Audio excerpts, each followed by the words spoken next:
Okey, hari ini saya akan membincangkan bagaimana keluarga, iaitu ibu bapa, ahli-ahli keluarga, abang, adik, kakak dan sebagainya untuk menerima ahli keluarga lain yang mengalami permasalahan dalam penagihan dadah dan telah mula mengalami pemulihan, iaitu selepas keluar daripada pusat pemulihan, pusat sereniti dalam proses untuk pemulihan CCRC dan sebagainya, agar keluarga kembali bergembira dan menikmati kenikmatan anak dalam keluarga dan ahli keluarga yang terlibat dadah kembali menikmati bahawa ada mak, ayah dan adik-beradik yang sentiasa berada pada dirinya untuk meneruskan kehidupan yang indah ini.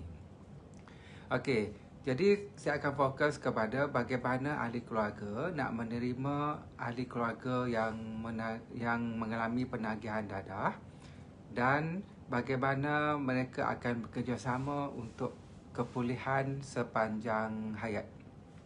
Okey, sebelum tu mari kita ulang kaji sikit tentang definisi keluarga. Okey, semua orang maklum keluarga adalah satu institusi sosial yang paling kecil yang sekurang-kurangnya mesti ada dua orang, iaitu ibu ataupun ayah. Dan ada keluarga yang dikurniakan anak, maka dia akan ada ibu, ayah dan anak, adik, kakak, abang dan sebagainya untuk membentuk kasih sayang dalam sesebuah keluarga, saling sokong menyokong, dan setiap ahli keluarga akan memainkan peranan masing-masing. Jadi sebenarnya maksud kekeluargaan ini bukanlah nama dan panggilan bapa, mak, abang, kakak dan sebagainya. Bukan itu semata-mata. Tetapi kekeluargaan ini adalah rules ataupun peranan yang kita bawa dalam kekeluargaan itu. Maksudnya, bapa kena memainkan peranan sebagai seorang bapa yang bertanggungjawab, memelihara, melindungi ahli keluarga, mencari rezeki.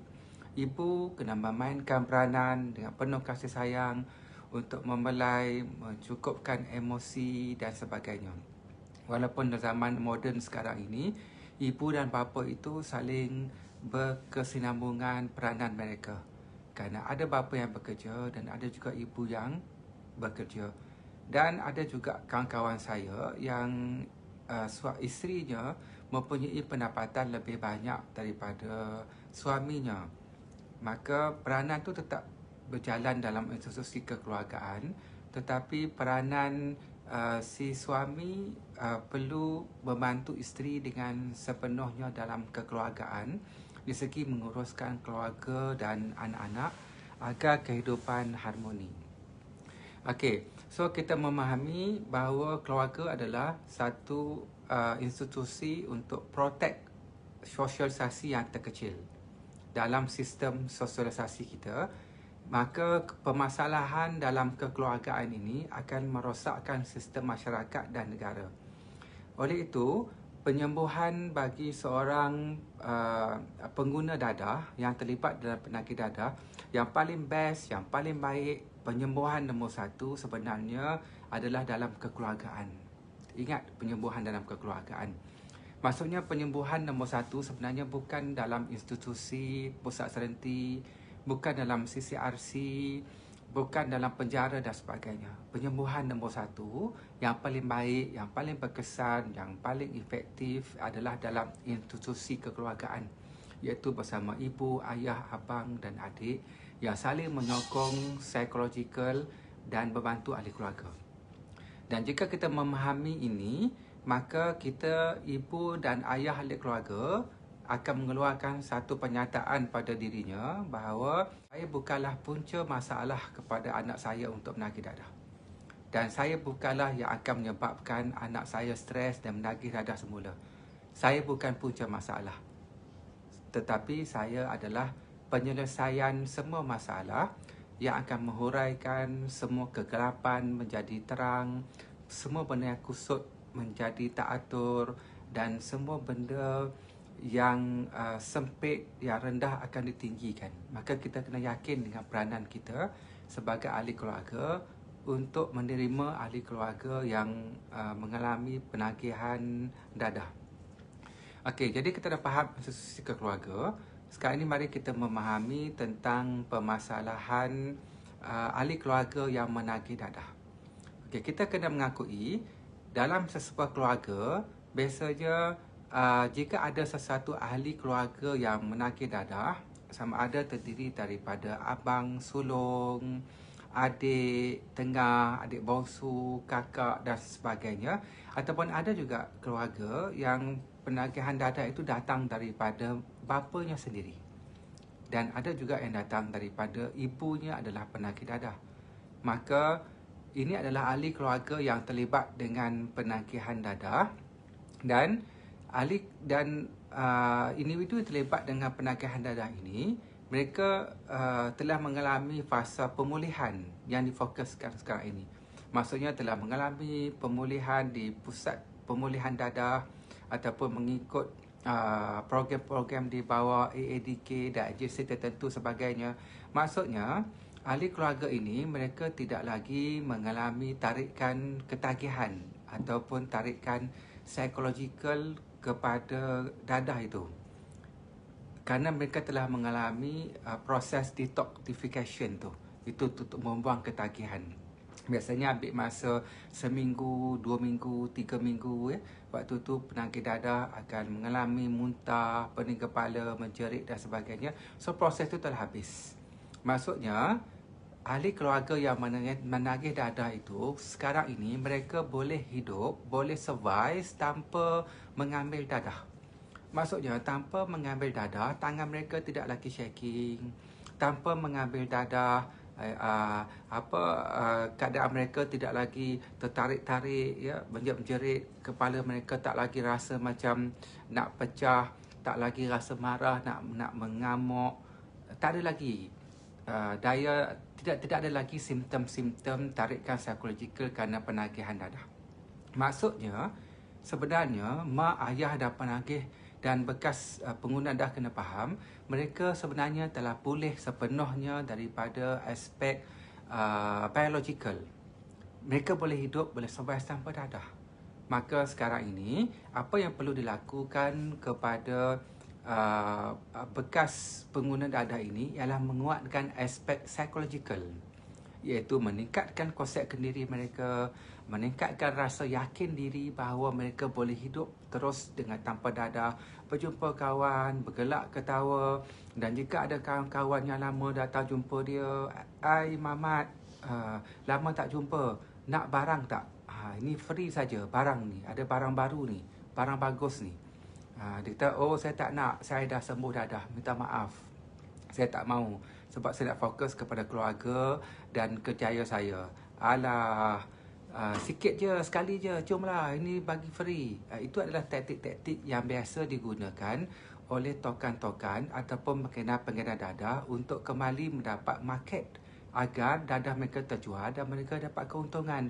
Tetapi penuh merosakkan ahli masyarakat, remaja, belia dan lain-lain. Jadi maksudnya adalah ahli keluarga dan bekas pengguna dadah kena kuatkan aspek psikologikal. Bagaimana mereka akan menolak dadah daripada diri mereka selama-lamanya sehingga akhir hayat mereka.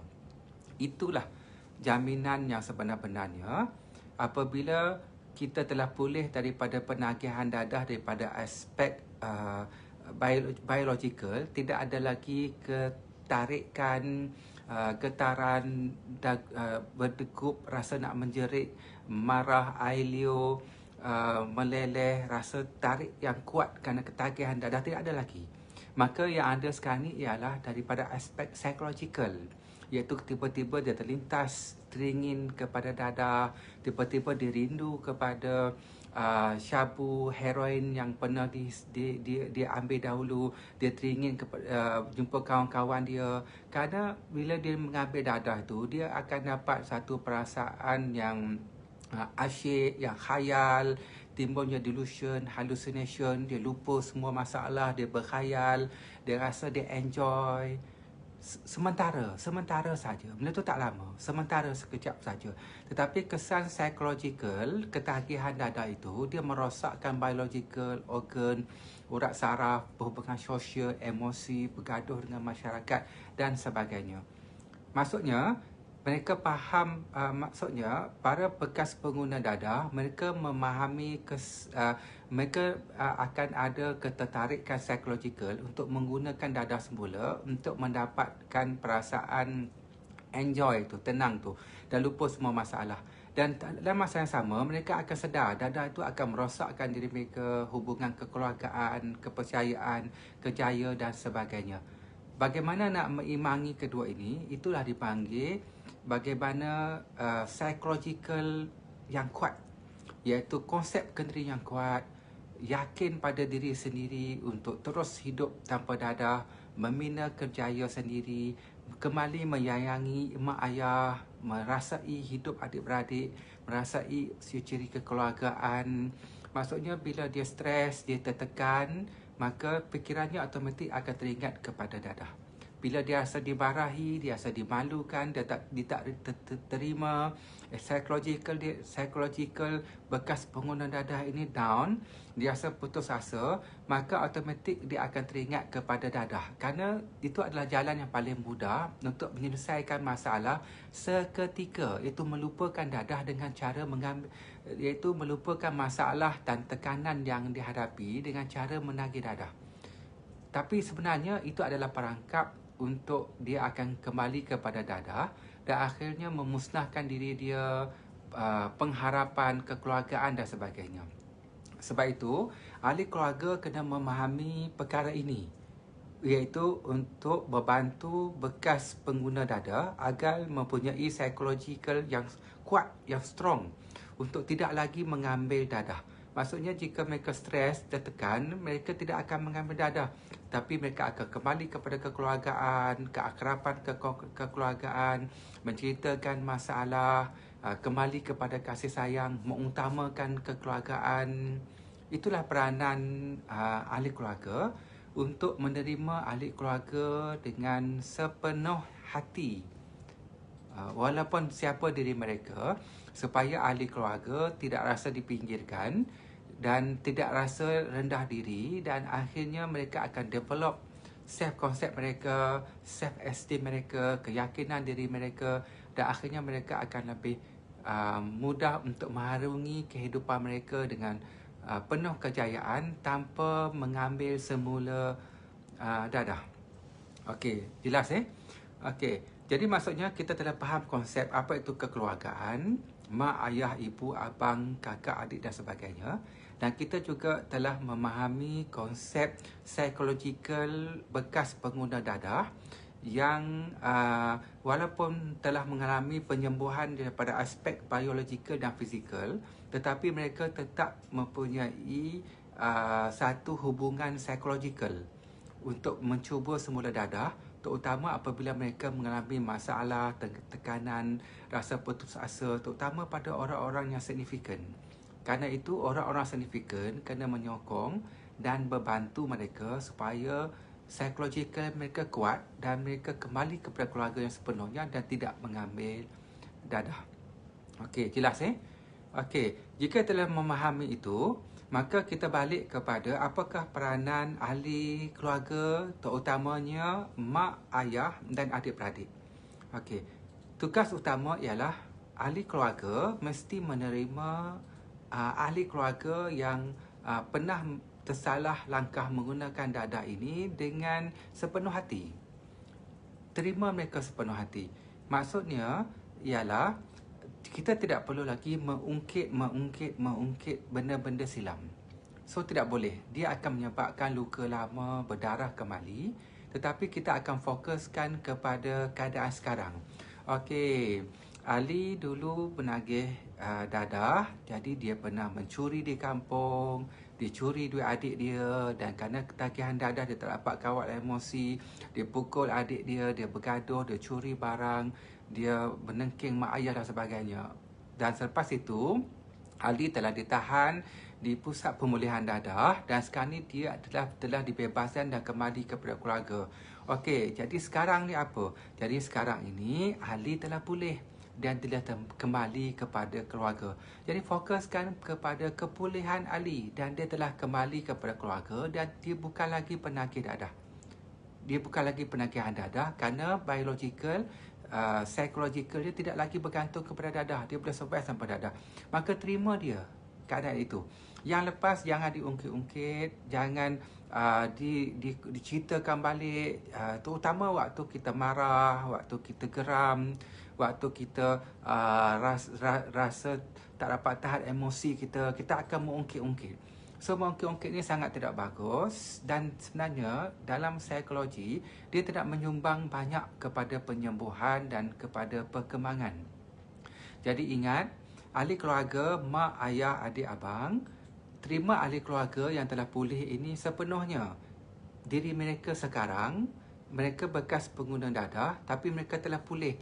Maka fokus kepada pulih dan bantu psikologikal dia untuk kuat, untuk rasa diterima, ya, dan untuk rasa ada orang menyayanginya, Sebab tu bila melihat kes-kes kesihatan mental health, kes-kes penggunaan dadah, penagihan dadah, kes-kes juana delingkun, saya merumuskan sebenarnya masyarakat kita tidak perlukan banyak duit, masyarakat kita tidak perlukan banyak kuasa.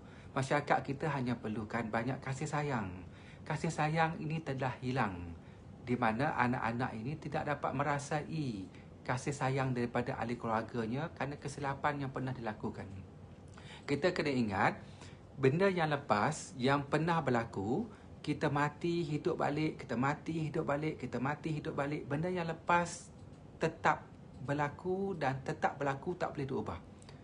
Benda yang kita tak suka, yang telah berlaku, kita marah, kita pukul, kita ungkit, kita marah, kita pukul, kita ungkit, kita maki, kita menjerit, sebagainya. Benda yang berlaku tetap berlaku. Dia tidak boleh diubah.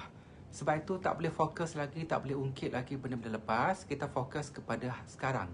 Okey, Ali, sekarang Ali sekarang ni kena sedar tau. Mak ayah sayang Ali. Jadi mak ayah sekarang ni nak bantu Ali. Jadi Ali nak kerja apa, nak buat apa, bagi tahu mak ayah, ahli keluarga akan bantu. Kemudian datang adik dia, kakak dia, abang, dia peluk abang dia. Rindulah dekat abang. Betul datang kakak dia. Nanti teman kakak tengok cerita movie, nak ada movie seronok, jom tengok sama-sama. Lepas tu datang pula adik yang sulung. Abang, tengok tak video ni? Kelakar, seronok. Jadi dia rasa dia hargai, dia rasa disayangi, dia rasa dia belongs to the family. Inilah ikatan yang paling kuat. Inilah penyembuhan yang paling kuat dalam penagihan dadah, iaitu faktor kekeluargaan. Maka kena beritahu pada ahli keluarga, jangan diungkit-ungkit, jangan disalah-salah lagi, jangan ditimbulkan benda yang lepas, maka kita akan fokus pada hari ini. Jadi apabila attachment dalam kekeluargaan tu dah kuat, maka dia tidak boleh kekal begitu. Maka dia sendiri sebagai manusia, kita adalah human organism yang sentiasa menuju kepada self-actualization. Dia sendiri akan berfikir bagaimana untuk bangunkan diri dia sendiri. Sebab itu adalah kepuasan peribadi. Maka dia pakai kata macam mana nak bekerja, maka tiba-tiba dia pun akan mula keluar cari kerja, membangunkan balik kemahiran dia, mungkin kemahiran memasak, kemahiran untuk menebar roti canai, ataupun dia pandai untuk buat mekanik, untuk bagi motor dan kereta, ataupun dia pandai buat pembinaan dan sebagainya. Dan dia akan fokuskan kepada bakat, kebolehan dia. Macam mana bakat dan kebolehan dan inspirasi dia boleh timbul, ialah kerana dia rasa secure, selamat dalam family itu. Dan ahli family dia support dia. Contohnya bapa dia kata, Okey Ali, sekarang ni Ali nak buat apa? Bapa akan bantu. So Ali kata, saya rasa saya... Okey, contoh yang dia kata, saya rasa saya nak jadi seorang pemandu, pemandu GrabFood yang bawa yang membawa makanan-makanan dekat pekan tu. Okey, bagus. Jadi Ali perlu apa? Tapi saya saya malu nak minta, tapi saya perlukan motor. Tak apa, tak apa. Nanti ambil motor ayah tu, ayah tak pakai, dan gunakan dan carilah rezeki. Maka dia akan cari rezeki, lepas tu dia akan develop diri dia, ya. Saya ada satu kawan pemandu GrabFood yang mendapat pendapatan sebulan RM4,000 dengan syarat dia rajin. Dia sangat rajin. Maksudnya dalam keadaan sekarang, apa-apa boleh dilakukan untuk membantu mereka yang terlibat dalam penagihan dadah pula. Okey, ahli keluarga kena bantu untuk menguatkan psikologi ke ahli keluarga. Sekarang ni bagaimana pula peranan anak yang terlibat dengan penagihan dadah. Dan anak yang terlibat dengan penagihan dadah, mereka pula kena mengakui bahawa mereka dulu silap. Akui dan terima kesilapan itu dengan tenang dan hati terbuka dan berubah. Maksudnya, pengguna dadah tidak boleh mengharapkan orang memberi mereka emas dan permata dan belian. Tetapi kita akan menunjukkan kesungguhan, penyembuhan dan usaha yang lebih untuk menebus semula kesilapan kita yang lepas. Maksudnya, contohnya Ali tadi. Jadi Ali tak akan lagi mengatakan bahawa saya menagih dadah dulu kerana mak saya garang, saya menagih dadah kerana kawan saya jahat, saya menagih dadah kerana tak ada siapa sayang saya menagih dadah kerana semua orang benci saya dan tak pernah memahami saya, sebab itu, sebab ini. So kena stop benda tu. Jadi apa yang kita boleh buat ialah kita kena mula bahawa kita menagih dadah adalah kerana kesilapan kita sendiri. Dan kerana kesilapan kita telah menagih dadah, maka sekarang ini kita sendiri kena akui benda tu, kesilapan kita, dan kita kena move on jalan ke depan. Jadi istilah yang sesuai ialah macam ni. Contohnya Ali, dia kata, ya saya sedar dulu saya menagih dadah kerana saya ikut kawan. Saya tahu dadah tu berbahaya, saya tahu kawan tu menagih dadah dan saya kawan dengan dia. Dan bila dia beri dadah, saya tak fikir panjang dan saya telah menghisap dadah itu sampai saya ketagih. Itu bukan salah orang lain. Itu adalah salah saya sendiri. Saya mengaku saya salah, saya mengaku saya tersalah langkah, saya mengaku saya terlanjur, saya mengaku saya pernah marah mak saya mengaku saya pernah curi duit bapa saya mengaku saya pernah lempang adik saya mengaku saya pernah curi duit jiran, baju jiran. Saya mengaku kesilapan saya menagih dadah menyebabkan saya buat pelbagai perkara-perkara tak baik. Saya mengaku semua tu salah saya. Kena mengaku dulu. Kalau awak lagi denial, awak argue, awak tak akan dapat move on. Kena mengaku dulu. Dan saya sedar semua itu adalah salah saya. Maka sekarang ni saya dah sedar. Once you sebut you dah sedar saja, otak you akan lapang. Bila otak kita lapang, maka nanti kita akan rasa insaf, sedar, nanti akan datang ilham baik apa yang kita nak lakukan kerana fikiran kita tenang, kerana kita dah buat pengakuan. Ya, dan pengakuan ini pengguna dadah kena faham, kita tak perlu mengaku kepada sesiapa. Mengaku pada diri sendiri, mengaku kepada jasad kita sendiri. Kerana kita sebenarnya buat salah dengan diri kita sendiri. Kita mustahil boleh menipu orang lain kecuali kita menipu diri kita sendiri.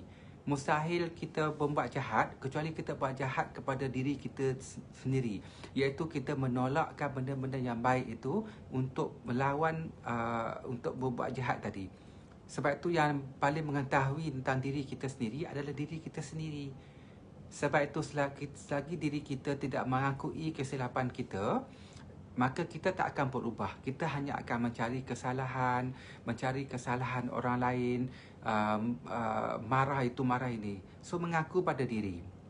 Jadi Mengaku pada diri, saya ulang balik contohnya, saya mengaku dulu saya mengambil dadah kerana saya terpengaruh dengan kawan, saya tak hiraukan nasihat mak ayah saya, dan saya mengaku kerana dadah saya tak dapat kawal diri saya curi duit mak ayah saya pukul adik saya curi jiran saya mengaku saya malukan keluarga saya mengaku saya bersalah, saya mengaku, dan sekarang ini saya sedar, ya Allah, tetapi aku lemah, aku tak mampu, aku tak larat. Pergi pada penyerahan total. Maka kau berilah aku ilham, bimbinglah aku agar aku tak mengulangi lagi benda-benda yang jahat itu. Sesungguhnya aku tiada daya dan upaya walaupun sebesar zarah. Semuanya adalah daya dan upaya kau kata engkau, ya Allah. Tolonglah aku, ya Allah. Faham jadi kita mengaku kepada Allah, kepada diri kita sendiri, ya. Lepas tu kita akan memohon kepada Tuhan untuk menolong kita kerana kita lemah. Sebab tu dalam psychological ketuhanan, kita memerlukan Tuhan untuk merasa kuat, untuk merasa dibimbing dan terbimbing dalam kehidupan kita, dan kita rasa dilindungi macam bayi tu dalam pelukan ibu tu, rasa selamat. Jadi rasai keyakinan Tuhan Maha dekat tu, maka nanti akan datang ilham, idea. Okey, sebab puncanya apa? Puncanya adalah kerana kita telah mengaku kita pernah buat silap, kita mengaku kesalahan kita. Maka lepas tu datang ilham yang baik. Ya, saya sekarang ni kena tebus balik. Dulu saya marah mak saya, sekarang ni saya kena tunjukkan pada mak saya abang yang bertanggungjawab. Saya kena jaga mak saya. Saya kena buktikan bahawa saya sembuh. Dulu saya pernah marah adik saya, sekarang ni saya kena buktikan balik pada adik saya bahawa saya abang yang penyayang. Saya akan jaga dia, dan sekali-sekala saya akan tegur dia tentang pelajaran dia. Adik, belajar rajin-rajin, ya. Kalau abang ni belajar tak pandai, jadi adik jangan ambil contoh abang, ya, untuk jaga ahli keluarga kita. Okey, sebab itu dalam ini semua itu datang kerana hasil daripada pengakuan kesalahan diri kita, dan kita tenang dan kita menyerah pada Tuhan, dan datang ilham yang baik. Maka lepas tu kita akan buat baik dengan mak kita untuk tebuskan kesalahan kita. Kita akan buat baik dengan adik kita kerana kita pernah marahi dia. Maka kita akan pergi kepada masyarakat jika kita rasa masyarakat pandang kita tak baik, masyarakat menilai kita secara negatif. So no problem, kita terima itu dengan seadanya tanpa marah pada masyarakat. Sebaliknya, kita akan menunjukkan pada masyarakat bahawa kita okey, kita makin sembuh dan kita makin sihat. Dan dalam hidup ini, saya nak bagi tahu kepada para bekas pengguna dadah, saya ada ramai kawan-kawan yang bekas penagih dadah tapi sekarang mereka sembuh. Mereka ada keluarga, mereka ada anak, ada 6 anak, dan ada buat bisnes, ada kembali bekerja kilang, dan ada juga yang bekerja dalam sektor kerajaan, dan mereka mengalami penyembuhan sepenuhnya tanpa lagi terlibat dengan dadah, dan mereka terus berjaya dalam kehidupan, menikmati kehidupan dan diterima sepenuhnya. Maksudnya ialah jika anda bekas pengguna dadah, sekarang ini mereka telah mengalami penyembuhan, mereka kembali ke pangkal masyarakat dan meninggalkan dadah sepenuhnya. Jadi ambil contoh yang baik ni sebagai contoh. Yang penting kita memahami, menerima dan move on daripada perkara yang lepas. Seperti mana saya sebut tadi, apabila kita pernah terlibat dengan dadah, apabila kita pernah membohongi mak kita, menghisap syabu dan masuk ke pusat santi dan sebagainya, itu adalah perkara yang pernah berlaku pada kita. Jadi kita hidup mati, ataupun kita menjerit, kita menangis, benda yang telah berlaku tidak boleh diubah. Benda yang berlaku itu tak berlaku. Jadi terima seadanya, yang penting move on. Move on ni maksudnya, ya saya terima, orang lain. Okey, jelas Okey, jadi kita dah faham apa itu fungsi keluarga, mak, ayah, adik, abang untuk menerima ahli keluarga dengan baik supaya berlaku psychological yang kuat dan attachment untuk memelihara dapat rasa harmoni dalam keluarga. Dan yang kedua, ahli keluarga yang penuh yang pernah terlibat dengan penagihan dadah kena mengakui menerima kesilapan mereka dan berubah dengan membalas. Selepas itu, kita kena memahami pula apa yang okey, line terganggu sekejap kita akan betulkan balik. Saya akan masuk balik. Okey, sekejap. Okey, line okey line terganggu kerana ada banyak masalah sikit. Okey. Jadi bila kita dah memahami peranan mak ayah ahli keluarga dan kita telah memahami peranan ahli keluarga, baru energi tu sama. Bila energi tu sama tu, dia akan matching. Bila dia matching, nanti berlakulah janji Tuhan itu. Akan pasti ada kebaikan, akan pasti ada kemakmuran. Kerana mak ayah menerima anak dengan sebaiknya, walaupun apa dia, untuk dibimbing, diterima sebagai ahli keluarga dia sendiri, darah daging dia. Dan bekas pengguna dadah pula mengakui kesilapan dia dan akan menembus kembali kesilapan dia, maka berlakulah satu pencantuman energi yang selaras. Maka berlakulah janji Tuhan, keberkatan pasti timbul, terapeutik pasti timbul, penyembuhan pasti ada, dengan syarat selaras. Tapi kalau tak selaras, nanti problem. Contohnya, bekas pengguna dadah tu nak pulih, nak tebus balik kesilapan dia. Dan ahli keluarga ni marah-marah. Kenapa ni dulu buat apa ni, anak tak guna ni. Kau telah malukan keluarga. Jadi tak selaras, maka dia akan panas, dia akan berpecah. Tuhan tak bagi begitu, Tuhan tak mau begitu. Ataupun mak ayah terima anak sepenuhnya, berharap dia sembuh, dan anak ni pula masih ego, menyalahkan orang lain, tak mau sembuh dan masih buat perkara-perkara tak baik, tak mengaku kesilapan diri, maka tak berlaku penyembuhan, tak berlaku keselarasan energi, dan akan berlakulah perbalahan dan pergaduhan, dan permasalahan tak akan selesai. Sebab itu, dua-dua perlu sedar. Mak ayah perlu sedar dan anak perlu sedar. Maka dia kena selaras begini. Sebab itu, ucapan baik, kasih sayang kena terjalin. Okey, jelas Okey, selepas itu, ahli keluarga dan anak kena saling bantu-membantu untuk penyembuhan sepanjang hayat. Untuk penyembuhan sepanjang hayat. Maka ahli keluarga yang telah menakir dadah itu, secara self-actualization dia akan nak perlukan kerjaya. Kita akan bantu dia untuk create kerjaya. Kalau dia nak sambung belajar, kita bantu dia belajar. Tingkatkan kemahiran, pergi belajar mekanik, motor, wiring, memasak dan sebagainya. Kalau dia nak kerja, kita bantu dia pergi kerja. Jika dia tak ada duit buat permulaan, kerana semuanya perlu duit, dia perlu tambah bas, dia perlu naik Grab, dia tak ada kenderaan, kita akan bantu dia dengan penuh kasih sayang. Maka dia akan survive dengan hidup dia. Dan apabila dia dah berjaya, dia dapat gaji, dia akan ingat, wah, saya berjaya ini, dapat gaji ini kerana mak ayah bantu saya, bagi saya pinjam motor.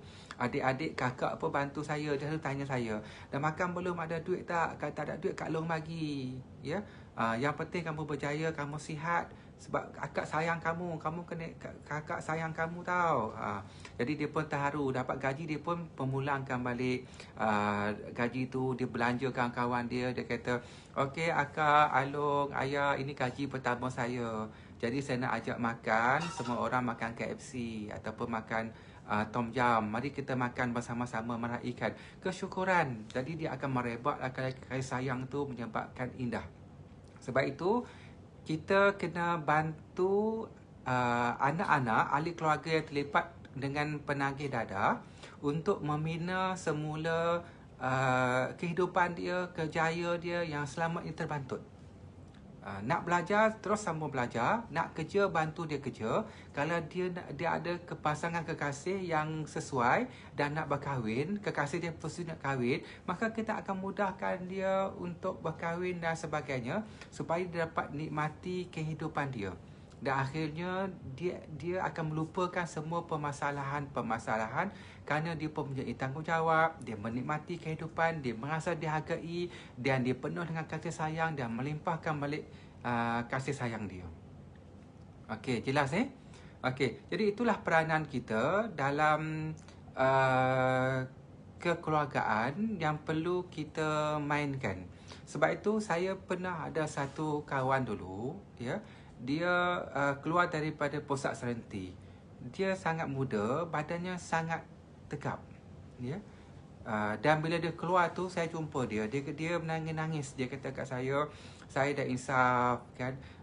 Dulu dia ada motor, tapi motor tu ditarik oleh bank sebab bila dia masuk ke pusat serenti, tak ada siapa nak bayar motor tu. Dia pernah ada rumah sewa. Di rumah sewa itu dia pernah beli TV sendiri dan dia ada mesin basuh sendiri. Tapi sekarang ni benda tu semuanya dah hilang sebagainya sebab dia masuk pusat serenti 2 tahun. Dia balik dan dia tak ada apa-apa, dia nak mulakan hidup dia yang baru. Sebab dulu dia adalah juruteknik di kilang yang dipercayai masa tu gaji dia dekat 4,000 lebih sebulan. Dan dia nak mulakan hidup baru. Maka bila dia balik rumah, dia azam baik, dia duduk kat rumah dia. Tapi dia kata kat rumah tu, dia rasa mak ayah dia macam dia ada pun tak apa, dia tak ada pun tak apa. Ya. Tapi dia duduk, dia akui kesilapan dia, ya. Lepas tu dia nak pergi minta kerja dekat Bangi, kat kawasan kilang Bangi. Dia jumpa pada mak dia, "Mak, boleh tak pinjam RM20 nak pergi cari kerja, cari kawan, cari kerja, nak pergi Bangi, nak tengok mana kilang-kilang." Sebab dia ada experience, dia kata. Mak dia pun bagi dah RM20, ya. Nak ambil RM20 pergi, dia pun pergi. RM20 naik bas, ya. Lepas tu pergi makan, lepas tu pergi interview, tu tak dapat, lepas tu balik dia menung, kan. Belum ada lagi, tapi dia satu dia kuat nak kerja. Dia jumpa lagi, dia kata, "Mak, minta sikit nak buat tambang ni sebab dah telefon tu dia panggil untuk pergi temuduga kilang tu, dia suruh datang urgent, ya." Mak dia pergi nak ambil RM20, RM30, dia pun pergi lagi. Kemudian kata tunggu lagi ni lagi. Dan lama-lama tu dia kata dia malu dengan mak dia sebab dia asyik minta duit. Kemudian kakak dia asyik marah dia. "Kau ni asyik minta duit je. Kau ni nak isap dadah balik ke?" Kemudian bila kakak dia hasut mak dia pun marah kat dia. "Kau ni macam ni kan, kau pergilah cari kerja, kau duduk rumah ni buat apa?" Dia kata, "Saya nak cari kerja, saya ada kemahiran." Dia yakin boleh dapat kerja, tapi beri dia masa. Jadi bila mak ayah dia bebel kat dia, kata kau ni duduk rumah tak ada hasil, dah menagih dadah lama, memalukan keluarga, betul. Kakak dia pun marah dia. Jadi dia rasa dia tak disayangi. Lepas tu apa yang terlintas kat dia, dia mengambil dadah balik. Sebab dia kata tak ada sokongan dalam hidup. Orang yang jatuh teruk, kita kena faham dia perlu masa untuk bantu. So bangunlah dia tidak ada apa-apa melainkan ahli keluarga. Bila kita susah, bila kita teruk, ya nak tolong ahli keluarga lah. Itu namanya ahli keluarga. Ahli keluarga lah yang tolong kita. Kawan-kawan, dia kebanyakan kawan-kawan ini, dia masa gelak je, masa seronok je. Masa kita susah, sedih, kawan-kawan tak ada. Yang ada hanya ahli keluarga.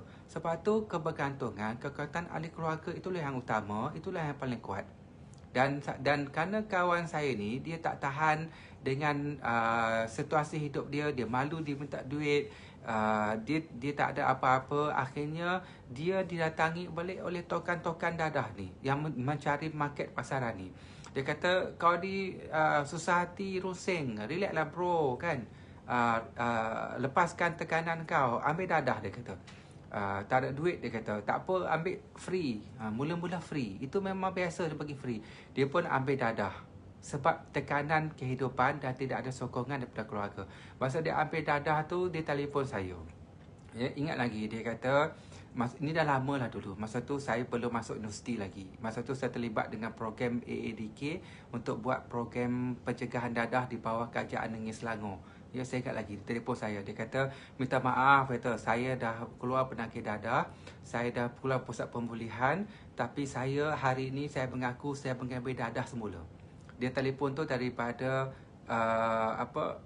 bus stand Puduraya, saya ingat lagi. "Saya mengambil dadah semula.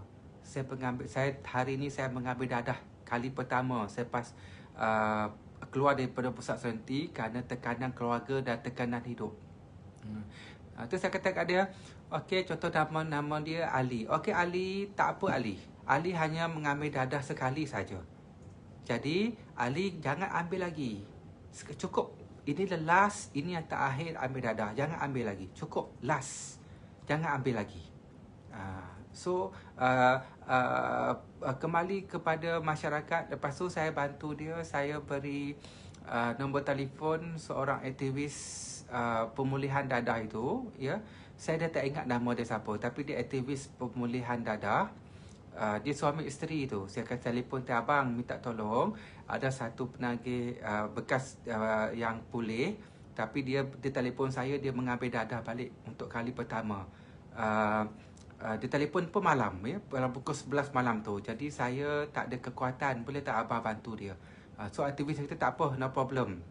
Saya memang aktivis untuk, saya memang kerja, saya memang bantu orang begini. Bagi nombor telefon saya, bagi nombor telefon dia, dia bertelefon. Lepas dalam setengah jam tu dia call saya balik. Dia kata, okey, saya dah janji dia, saya akan pergi ambil dia dekat Pudu. Saya akan ambil dia, dia akan ikut saya, tapi dia kena ikut style saya, ya, untuk pemulihan dadah. Itu baiknya. Sebab itu kita memerlukan banyak aktivis-aktivis yang boleh memulihkan penagihan dadah.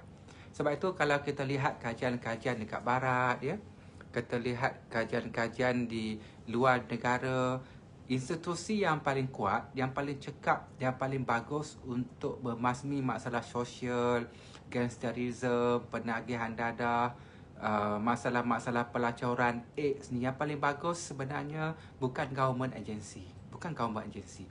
Government agency ni bagus untuk penyediaan dana dan polisi. Dia tetap bagus, tetapi yang boleh masuk ke lorong-lorong, yang boleh ambil penagih dadah di tengah malam, yang boleh menyembuhkan dengan penuh rasa, ini adalah aktivis.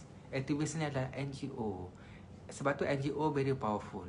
Mereka adalah orang yang sangat mengorbankan jiwa dan masa mereka untuk membantu golongan target mereka. Sebab tu di Malaysia, kita kena ada banyak golongan-golongan NGO, aktivis yang sanggup masuk ke lorong-lorong gelap bawah jabatan untuk mengambil dan menarik individu ini untuk kembali kepada kepangkuan masyarakat dengan cara mereka sendiri. Okey, jelas Okey, itu satu selingan bagi saya. Bukan masuk agensi kerajaan tak bagus. Yang kerajaan bagus segi polisi dan dasar dan penguatkuasaan. Tetapi yang berani masuk ke lorong-lorong ini secara tulus ikhlas ini adalah NGOs. Sebab tu kita kena support mereka dan bantu mereka. Okey, jelas Okey, jadi kita telah memahami bagaimana peranan setiap institusi ini dalam pengekalan untuk pemulihan dadah. Maksudnya sokongan daripada kekeluargaan itu very important. Sangat penting dan sangat penting untuk pemulihan sepanjang hayat. Sama ada di segi ekonomi, di segi kasih sayang, di segi sosial, untuk ahli keluarga, terutama pada individu yang signifikan. Mak, ayah, abang long, kak long, very significant. Dan bekas pengguna dadah pula, mereka kena memahami dan membayar balik kesilapan mereka itu. Mereka kena tunjukkan mereka kerja keras. Mereka kena tunjukkan azam yang kuat. Dan mereka mungkin akan melalui kesukaran sedikit, tetapi akhirnya mereka lebih bersedia dengan keadaan itu tanpa cepat putus asa. Untuk dapat keyakinan orang, yakin pada kita, kita kena kerja keras. Dan dapatkan sokongan keluarga, dan keluarga yang berbantu, dan frekuensi penagihan bekas pengguna dadah yang benar-benar sedar dan ingin bertaubat ini akan hasilkan momentum yang sangat kuat untuk kepulihan. Sebab itu bersama-sama ahli keluarga dan bekas pengguna dadah ini kena bersama-sama untuk membina kehidupannya, dan kita kena bantu. Ingat, dalam kehidupan ini dia ada dua aspek saja yang perlu kita bantu. Sama ada kita belajar, selagi kita mahu belajar, kita belajar. Andai kata kita tidak mahu lagi belajar ataupun kita rasa masa pembelajaran kita telah habis, kita mesti bekerja. Bekerja untuk menampung rezeki. Dan bekerja ini kita tak boleh berharap terus di atas. Kita kena bekerja di bawah, sedikit demi sedikit untuk dapat keyakinan. Maka kita kena bekas pengguna dadah kena belajar, tambah kemahiran. Jika tidak, mereka kena bekerja. kerjalah apa-apa daripada bawah untuk bina keyakinan. Yang penting masa kita terisi. Ya. Dan lepas kita bekerja, maka secara naluri kemanusiaan, kita akan bina kehidupan kita, impian kita sendiri. Ini kita bantu. Impian yang asas tu kita ingin berkeluarga. Kemudian kita akan ingin ada kenderaan sendiri untuk bergerak, untuk balik kampung, untuk lihat keluarga. Kita akan beli motor, kita akan beli kereta. Kemudian kita akan memerlukan rumah sendiri untuk kehidupan yang lebih baik, untuk menikmati dalam kehidupan ini bersama-sama dengan orang yang kita sayang. Itu adalah proses pembinaan manusia yang sempurna, manusia yang normal. Jadi, bekas pengguna dadah akan sama menuju ke arah self-actualization ini. Itu pulih daripada dadah, psychological, dan bina matlamat pendidikan dan kerjaya, dan matlamat kehidupan, dan akhirnya mempunyai keluarga, mempunyai kenderaan, dan mempunyai rumah sendiri untuk menikmati kehidupan ini. Matlamat itu perlu ada. Matlamat itu perlu ada. Itulah namanya menikmati kehidupan, anugerah Tuhan. Walaupun sebesar lidi, tak apa, lama-lama dia akan besar, tapi mesti ada. Impian itu mesti ada untuk membina sel-sel hormon-hormon kita agar penuh keyakinan dan kita yakin untuk meneruskan kehidupan kita. Okey, jelas Okey, seterusnya bekas pengguna dadah dan ahli keluarga kena memahami pantang larang ataupun trigger-trigger penting supaya ahli keluarga mereka tidak kembali mengguna dadah. Antaranya ialah kita telah memahami bahawa pengguna dadah ini mereka orang yang agak sensitif. Dan sometimes tu memang sangat sensitif kerana pengalaman hidup dia dan self-konsep dia. Maka pengguna dadah kena meningkatkan konsep kendiri dan ahli keluarga kena bantu ahli keluarga yang menanggi dadah ni untuk meningkat konsep kendiri. Maksudnya dia rasa dia istimewa, dia something. Dia sayangkan diri dia sendiri. Dia rasa diri dia berguna dan diri dia bermanfaat. Maka kita beri dia tanggungjawab, kita bagi dia sayangan diri dia sendiri, kejayaan demi kejayaan, pujian-pujian yang sekecil-kecilnya dan kejayaan yang perolehi akan meningkatkan konsep kendirinya. Sebab tu dia perlu membina kejayaan dengan sokongan keluarga. Selepas itu, ahli keluarga dan bekas pengguna dadah kena memahami sendiri bahawa dalam kehidupan ni ada jatuh dan bangunnya. Maksudnya ialah kadang-kadang kita berjaya, kadang-kadang kita tak berjaya. Kadang-kadang kita sedih, kadang-kadang kita marah. Kadang-kadang kita rasa tersinggung, kadang-kadang kita rasa mulia dipuji. Itu adalah lumrah kehidupan. Kerana kita manusia biasa. Bukan saja bekas pengguna dadah, semua orang begitu. Semua orang begitu. Saya pun begitu. Kadang-kadang rasa happy, kadang-kadang rasa sedih, kadang-kadang rasa disanjung, kadang-kadang rasa orang tak suka kita. Ya? Macam tu juga isu kekeluargaan. Kadang-kadang baik, kadang-kadang itu adalah normal. Itu adalah kehidupan. Maka perlunya skill bagaimana kita menangani emosi kita sendiri. Contohnya, kita kena belajar kembali bagaimana untuk menahan marah. Menahan marah. Ya? Dan kita kena sabarkan diri kita bila kita rasa sedih. Maka kita fokus kembali kepada perkara yang baik. Dan kita kena cepat-cepat pujuk diri kita jika ada orang hina kita, cakap kita tak baik dengan ayat-ayat yang positif supaya kita down. Supaya kita tak down dan kita kembali bangun dan rasa sihat dan baik berkesan dalam kehidupan ini.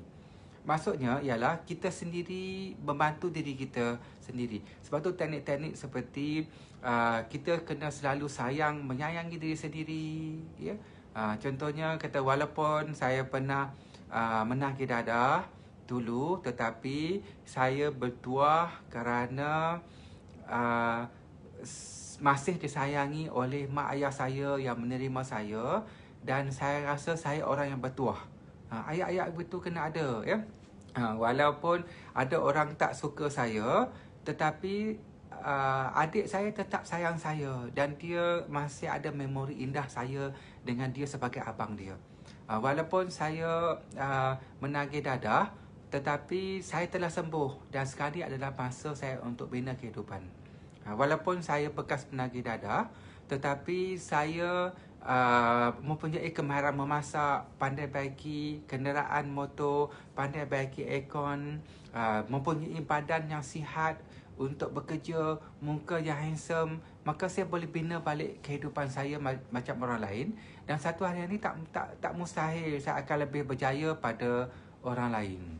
Maksudnya kita kena ada kemahiran untuk mengawal marah, untuk mengelakkan diri daripada sangat kecewa, sangat putus asa dan mendapatkan sokongan sosial daripada ahli keluarga, daripada kaunselor, pegawai AADK untuk membantu kita kembali untuk bangun daripada tekanan kehidupan agar kita tak mengambil dadah semula.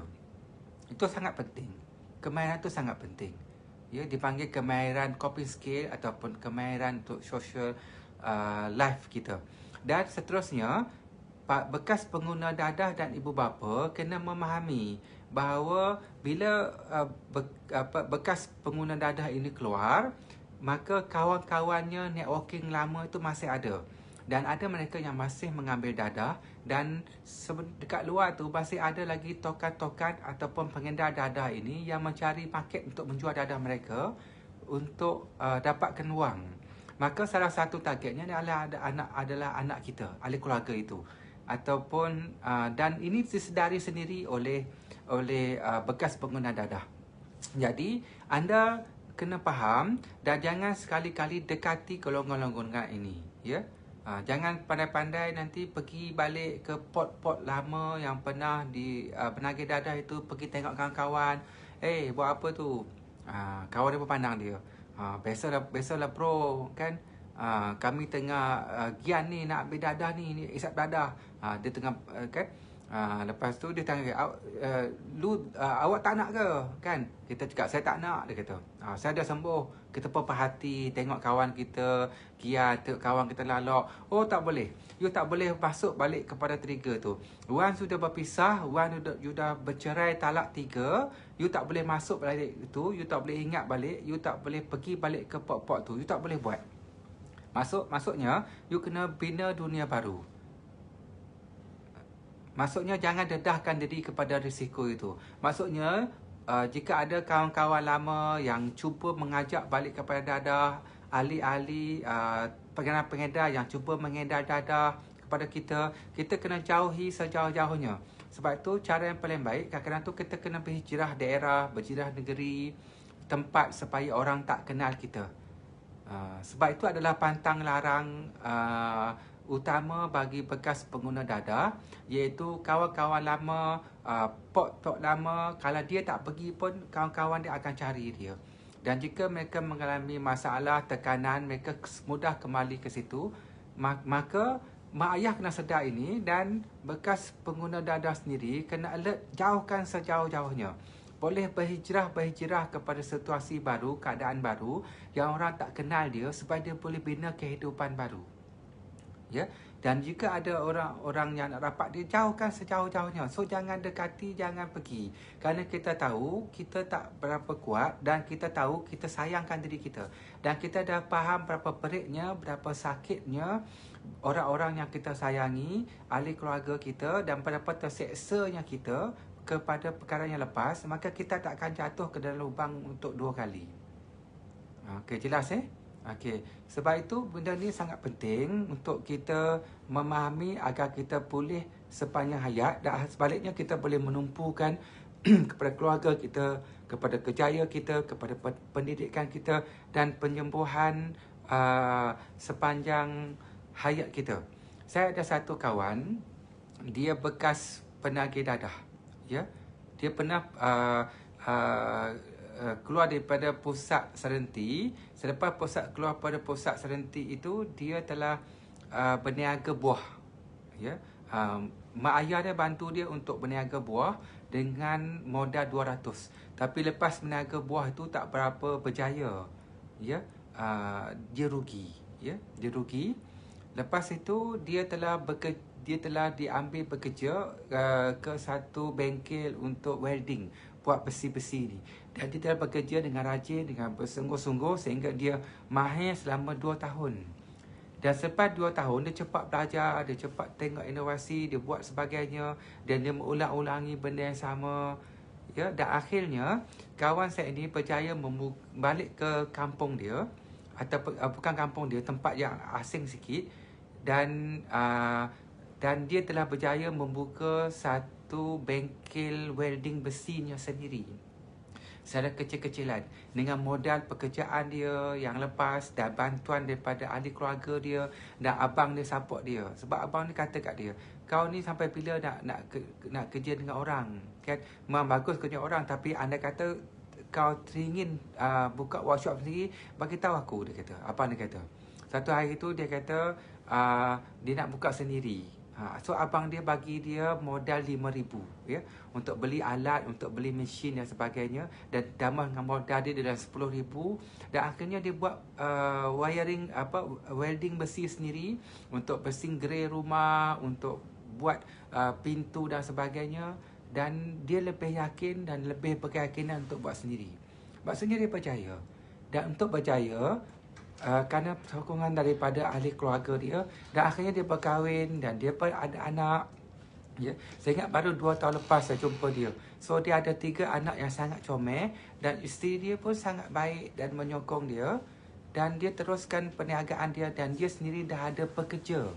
Dia ada 4 pekerja untuk membantu dia menguruskan bengkel besi. Maksudnya sesiapa saja boleh berjaya jika ada azam yang kuat, dan jika ada sokongan yang betul, dan management yang bagus. Dan semua kita boleh belajar dalam kehidupan, kerana kita sedar tidak ada orang yang terus di puncak gunung. Setiap orang bermula daripada langkah pertama, daripada lurah naik ke kaki gunung, naik ke pertengahan gunung, dengan jatuh bangun sendiri, dan itulah yang menjadikan kita kuat. Dan pengalaman proses itulah yang menjadikan bermakna kita sebagai manusia. Okey, jadi itu saja perkongsian saya pada hari ini. Ya, jadi kalau ada soalan boleh tanya. Maksudnya untuk kepulihan sepanjang hayat dan pembinaan semula ahli keluarga yang terlibat dengan dadah. Yang pertama, mesti penerimaan sepenuhnya daripada keluarga, baik dan buruk, tetap anak kita.